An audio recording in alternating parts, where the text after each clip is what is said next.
Former Secretary of State Antony Blinken later suggested in a meeting with USURF members, which I was present, that these massacres were caused by climate change, that desperate Fulani herders were simply looking for pasture land. Let me be clear, this is not about climate change. It's about a violent extremist ideology that seeks to eliminate Christianity from Nigeria's northern and central regions. The evidence is undeniable. This is systematic religious violence. The U.S. government must act, and they must act now. Nigeria must be redesignated a country of particular concern. Biden administration's removal of this designation was a reckless mistake that emboldened the very terrorists who are slaughtering Christians. The evidence overwhelmingly meets the legal threshold under the International Religious Freedom Act of 1998, which requires CPC status for governments that engage in or tolerate severe violations of religious freedom. Before we see some of the important highlights of the hearing conducted by House Foreign Affairs Subcommittee on Africa, they titled it Conflict and Persecution in Nigeria.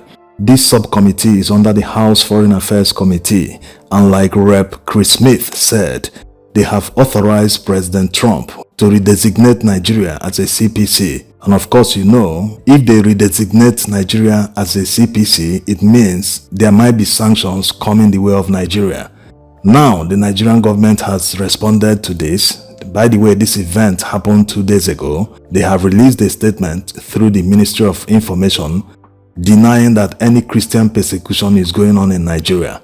The facts speak for themselves. Going by the testimony of the Reverend Father from Makurdi, the past 10 years alone, more than 55,000 Christians have been killed in Nigeria. Let's see the press release by the Nigerian government. The Ministry of Foreign Affairs expresses deep concern over the recent wave of misinformation and misleading reports alleging targeted killings of Christians in Nigeria. This unfortunate development appears to be aimed at influencing foreign governments, particularly the United States, to designate Nigeria as a country of particular concern, CPC, due to purported violence against Christians. While the federal government acknowledges the security challenges confronting the nation, it is imperative to clarify that these incidents are not driven by religious bias or targeted against any particular religious group. Notably, the majority of insurgency and banditry-related incidents in the predominantly Muslim northern region of Nigeria do not specifically target followers of any faith or religion. Any narrative attempting to frame such incidents as religious persecution is erroneous and misleading. Nigeria is a multi-ethnic and multi-religious nation, and the government remains committed to protecting the lives and property of all citizens, regardless of faith, ethnicity, or gender. The country's security challenges are complex and multifaceted, manifesting in criminality, terrorism, and communal clashes, including farmer-herder conflicts that are not rooted in religious motivations. A lot of things they said that are too long to accommodate in this video. Like already said, the facts speak for themselves. If you look at the testimony of the witnesses that came to testify in this hearing, you will see the facts looking at you in the face. Despite the fact that the government might try to deny them, the fact remains that there is premeditated motive by many of these people that are always sacking Christian communities. From southern Kaduna to Plateau State to Makurdi, many places around Nigeria. You see them, they invade communities and they burn down their properties. After sacking the entire community, they will burn down the community, their homes, everything. So what is the motive behind burning down people's property? It's as simple as they don't want them to come back there anymore. They are after the land. They want to occupy the place, put serious terror in the minds of the people living there. They will never come back. In most cases, these types of attack happen. The remaining people always pack their bags and all their belongings and run away from the community. What does it mean? The worst part is that most of these people are never caught. None of them has ever been brought to trial. And they continue attacking communities. They continue displacing people. There are thousands, if not to 1 million people living in IDP camps across Nigeria, despite the fact that the country is not at war. Also, there are many instances, including the one that happened recently, where the Supreme Court denied the appeal of a Nigerian, a Christian for that matter, from Adamawa State, who was minding his business in his farm and someone attacked him, eventually overpowered the person and stabbed him. But the state had the audacity to charge the man to court and they sought murder in the first degree.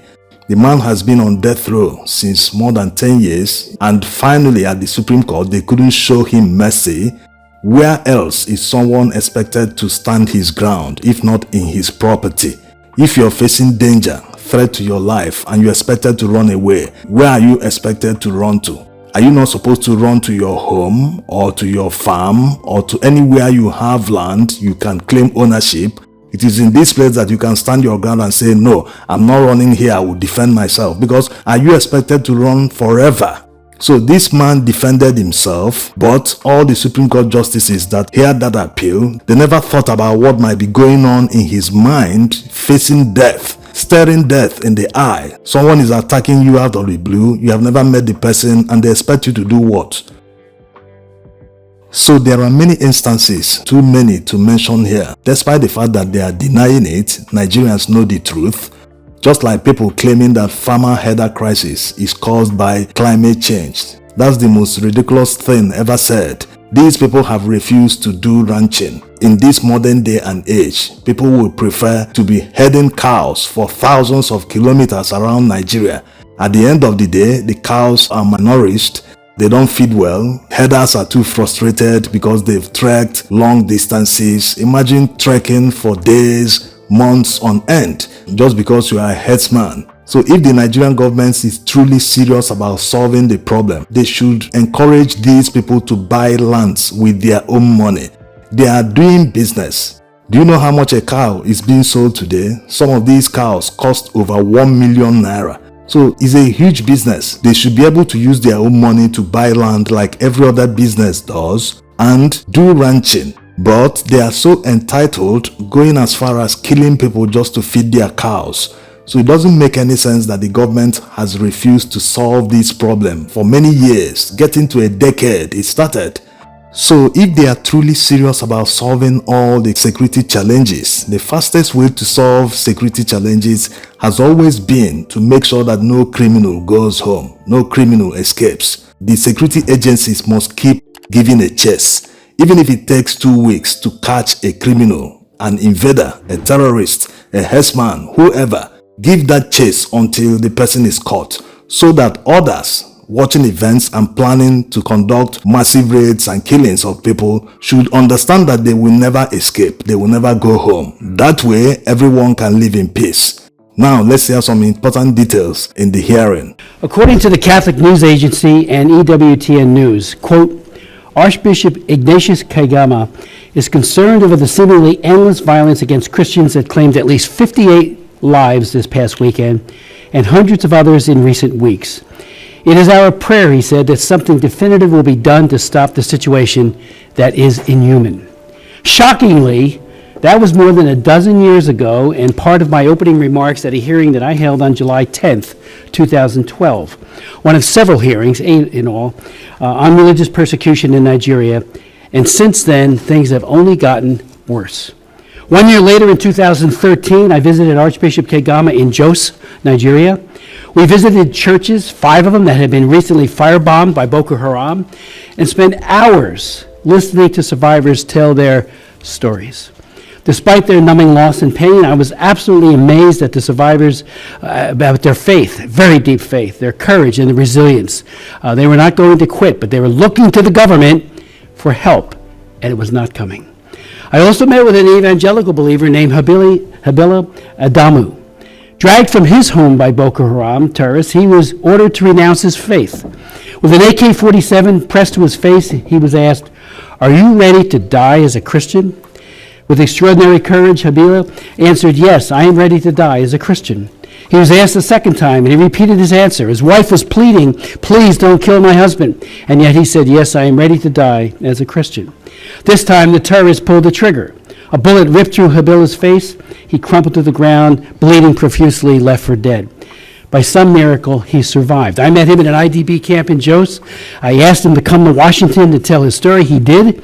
And at the congressional hearing, he said this to our subcommittee, this subcommittee: I am alive because God wants you to have this message. Knowing Christ is so much deeper than merely knowing Boko Haram's story of hate and intolerance. He closed his testimony with this: do everything you can to end this ruthless religious persecution, but know Christ first. To the end, everything he did was to witness, to radiate his love for God, but he was also calling on us to get involved and do something. Since then, however, the wanton violence against Christians in Nigeria has grown significantly worse. A couple of days ago, the Pillar Catholic reported, and I quote, while Christians are receiving ashes last Wednesday to begin Lent, news broke out in Nigeria that a priest had been brutally murdered by kidnappers who had stormed his rectory the night before and kidnapped him. With deep sorrow and righteous indignation, I condemn in the strongest terms the relentless and tragic wave of kidnappings targeting priests, pastoral agents, and the faithful. Bishop Kundi said in a March 7th, just a couple days ago, press conference, which expressed outrage over the kidnaps and the brutal murder of his priests. After 64 years of independence, the country still struggles to cultivate a national identity rooted in basic freedoms and dignity for its people. In Nigeria today, ethnicity, religion, and language, not nationality, remain the benchmarks of personal identity for the country's highly diverse population. While Nigeria has witnessed repeated ethnic and religious clashes over the years, its ethnically and religiously diverse population is not the problem or the cause of these conflicts. The problem, however, is that ethnicity and religion in Nigeria have become instrumental markers that are used to mobilize and successfully acquire power, resources, and political dominance.